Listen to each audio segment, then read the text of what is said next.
आइए जानते हैं आज के प्रमुख अंतर्राष्ट्रीय खबरों को। पहले एक नजर हेडलाइंस पर। 65% मुस्लिम आबादी वाले इलाके में हारी सपा, शेख और तुर्की की जंग बनी वजह। बिहार उपचुनाव में एनडीए सभी सीटों पर कैसे जीता, जीतन राम मांझी ने किया रहस्य उजागर। पहले बाबरी फिर ज्ञानवापी और अब जामा मस्जिद, संभल हिंसा पर क्या बोले मौलाना अरशद मदनी। प्रदूषण की चादर से ढकी राजधानी, क्या कल से खुलेंगे दिल्ली में स्कूल। केंद्रीय विद्यालय से स्कूली शिक्षा, डीयू से ग्रेजुएट, अब सुर्खियों में क्यों बने ये आईपीएस ऑफिसर।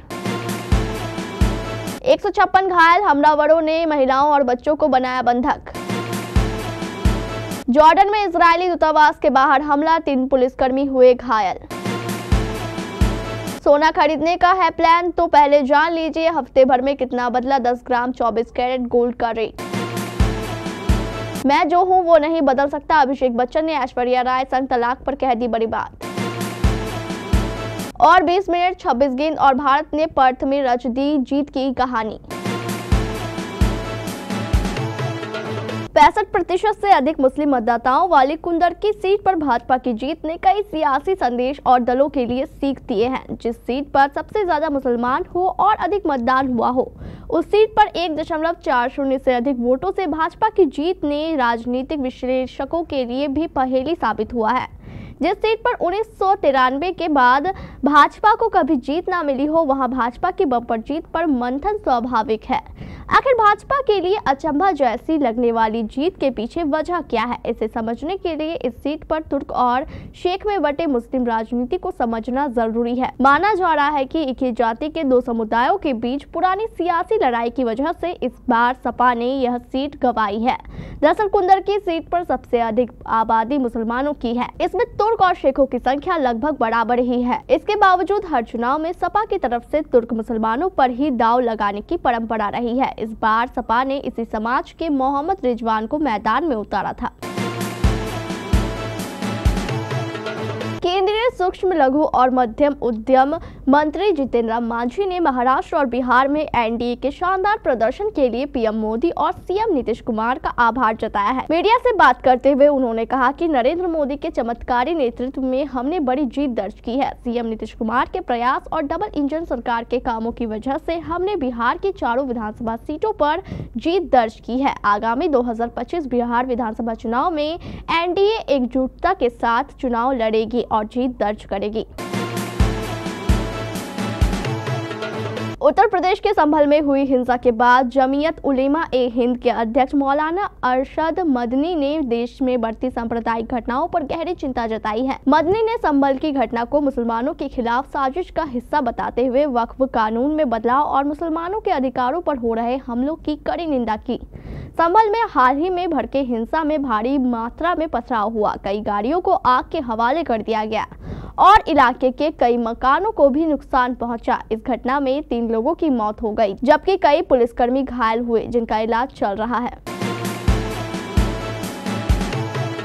दिल्ली में रविवार को एक बार फिर प्रदूषण ने अपना कहर बरपाया है। सुबह से ही धुंध की मोटी चादर छाई रही। केंद्रीय प्रदूषण नियंत्रण बोर्ड यानी सीपीसीबी के मुताबिक दिल्ली का वायु गुणवत्ता सूचकांक यानी AQI बहुत खराब श्रेणी में पहुंच गया है। सुबह 7 बजे AQI 370 दर्ज किया गया।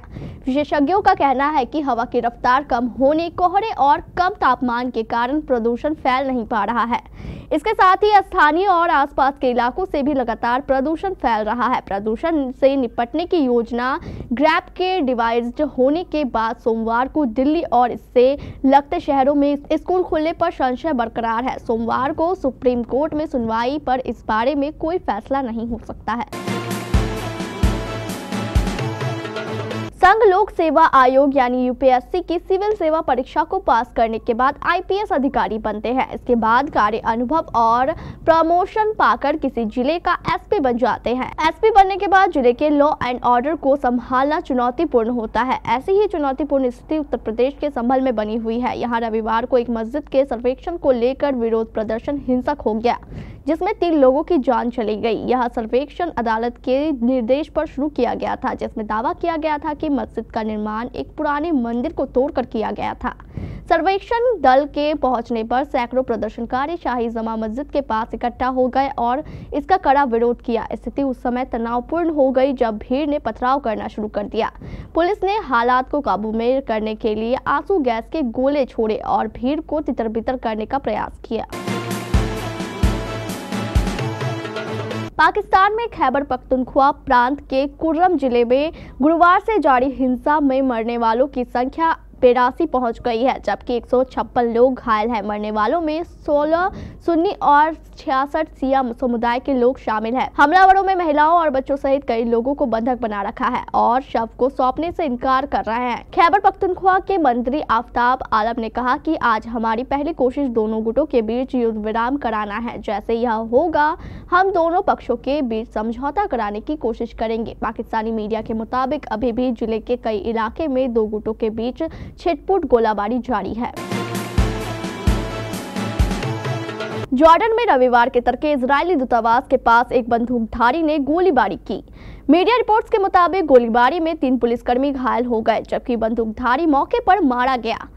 मीडिया रिपोर्ट्स के मुताबिक हमलावर ने अम्मान के रबिया क्षेत्र में पुलिस गश्ती दल पर गोलीबारी की थी। वो पुलिस के जवाबी गोलीबारी में मारा। मामले की जांच जारी है। चश्मदीदों के मुताबिक गोलियों की आवाज सुनाई देने के बाद जॉर्डन पुलिस ने दूतावास के पास के इलाके को घेर लिया था। मीडिया की खबरों के मुताबिक यह इलाका इजराइल के खिलाफ अक्सर होने वाले प्रदर्शनों का केंद्र रहा है। यहाँ गाजा में इजरायली सैन्य कार्रवाई के विरोध में बड़ी रैलियां देखी गई है। 7 अक्टूबर 2023 में इजराइल में हमास के बड़े हमले के जवाब में यहूदी राष्ट्र ने फिलिस्तीनी ग्रुप के कब्जे वाली गाजा पट्टी में अभियान शुरू किया था। अगर आप सोना खरीदने का प्लान बना रहे हैं तो पहले सोने की ताज़ा कीमतों पर नजर डाल लेना आपके लिए बहुत जरूरी है। बीते कुछ महीनों में इसमें काफी उतार चढ़ाव देखने को मिला है। जहां जुलाई 2024 में पीली धातु के दाम बुलंदियों पर रहे, वहीं बजट 2024 पेश होने के बाद इसका भाव भरभरा कर गिरा और अब एक बार फिर सोना नए शिखर पर पहुंच गया है। घरेलू मार्केट में ये फिर से 77,000 रुपए प्रति 10 ग्राम के पार चल रहा है। बीते एक हफ्ते में इसकी कीमतों में बड़ा बदलाव देखने को मिला है। मल्टी कमोडिटी एक्सचेंज पर 5 दिसंबर की समाप्ति वाले फ्यूचर गोल्ड की कीमत के बारे में बता दें कि MCX पर गोल्ड ट्रेड बीते एक हफ्ते में तेजी से बढ़ा है और इसकी आखिरी कारोबारी दिन शुक्रवार को 70,685 रुपए प्रति 10 ग्राम के स्तर पर पहुंच गया। बीते एक हफ्ते में MCX पर सोने की कीमत में अंतर की बात करें तो पिछले सप्ताह के आखिरी कारोबारी दिन सप्ताह भर पहले 10 ग्राम सोना 73,986 रुपए था। इस हिसाब से देखें तो मल्टी कमोडिटी एक्सचेंज पर हफ्ते भर में 10 ग्राम गोल्ड की कीमत 3,739 रुपए का उछाल आया है। अभिषेक बच्चन और ऐश्वर्या राय अपने रिश्तों को लेकर कई महीनों से लाइमलाइट में हैं। दोनों के तलाक की अफवाह सोशल मीडिया पर काफी वायरल हो रही है। दावा किया जा रहा था कि दोनों कई साल साथ रहने के बाद अब तलाक लेने वाले हैं। हालांकि कपल की तरफ से इस पर अब तक कोई बयान सामने नहीं आया था। अब अभिषेक ने अपनी film I want to talk की प्रमोशन के दौरान अफवाहों के कारण झेली तकलीफ पर खुलकर बात कही है। भारत और ऑस्ट्रेलिया के बीच टेस्ट सीरीज का पहला मुकाबला पर्थ के ऑप्टस स्टेडियम में जारी है। इस मुकाबले में भारतीय टीम ने ऑस्ट्रेलिया के सामने 534 रनों का पहाड़ सरीखा टारगेट रखा, जिसका पीछा करते हुए ऑस्ट्रेलिया ने तीसरे दिन 24 नवंबर को स्टंप तक 3 विकेट खो दिए और इसका स्कोर सिर्फ 12 रन है। मैच के तीसरे दिन भारतीय गेंदबाजों ने आखिरी 20 मिनट में गदर काटा। देखा जाए तो कंगारू टीम के 3 विकेट छटकाने में भारतीय गेंदबाजों को सिर्फ 26 गेंदें लगी। डेब्यूटेंट नाथन मैक्सवेनी अपना खाता भी नहीं खोल सके और पारी के पहले ही ओवर की चौथी गेंद पर कप्तान जसप्रीत बुमराह का शिकार बने। फिर नाइट वॉचमैन पैट कमिंस को मोहम्मद सिराज ने पवेलियन लौटाया। तीसरे दिन का आखिरी विकेट मॉर्सन लाबुशेन के रूप में गिरा, जो बुमराह का शिकार बने। इन 3 विकेटों ने भारतीय टीम की जीत पटखना लिख दी है। अब चौथे दिन भारतीय टीम बाकी के 7 विकेट लेकर जीत हासिल करना चाहेगी।